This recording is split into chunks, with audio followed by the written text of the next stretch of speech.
Relocating out of state is already a huge feat.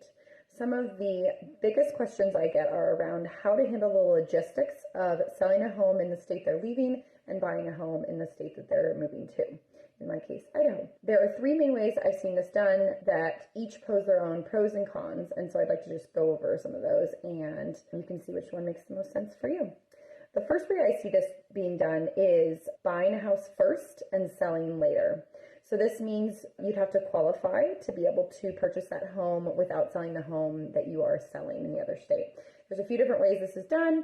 One of the things a lot of my clients will do is work with a lender to put a lease in place on the home that they are selling in the other state, rent it out to someone, and that is going to eliminate that debt from your debt to income ratio when you go to qualify for the new purchase. Depending on income, you might qualify for a low down payment so that you can plan to someday in the future sell that home and use the funds that you get from that sale to apply to the mortgage that you have just put in place on the new property. Some of the pros is that this is really great logistically.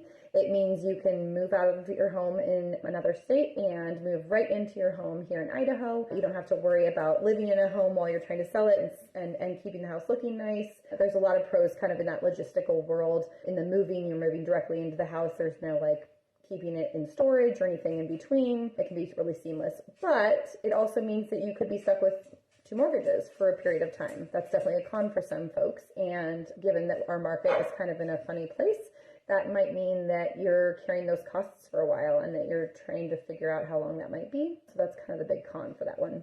So the second I see some people do is sell first. So you get your house on the market, you get it sold. Sometimes you can negotiate a rent back that allows you to stay in the home for a period of time while you're shopping for your new home. In a dream world, you sell, you get a 2-month rent back, you start hunting for a house out here as soon as your house closes, we find you the perfect property and you move right in and you never have to have that period of time where you're between houses.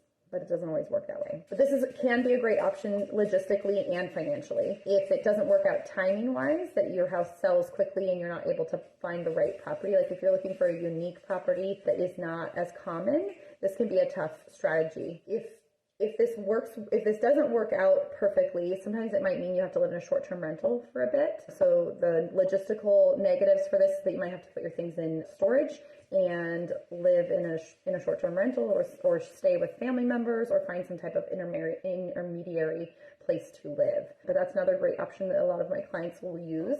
The third is trying to do this concurrently. As of a year ago, this strategy was not very viable, but in today's market, it is much more viable. This means making offers on properties contingent on your home selling.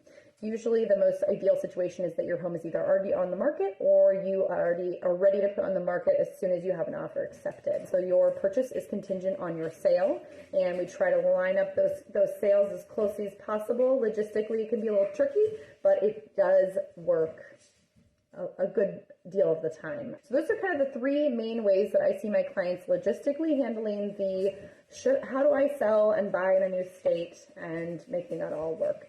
If this was helpful, please like and subscribe, and I'm here for you if you ever have any other questions.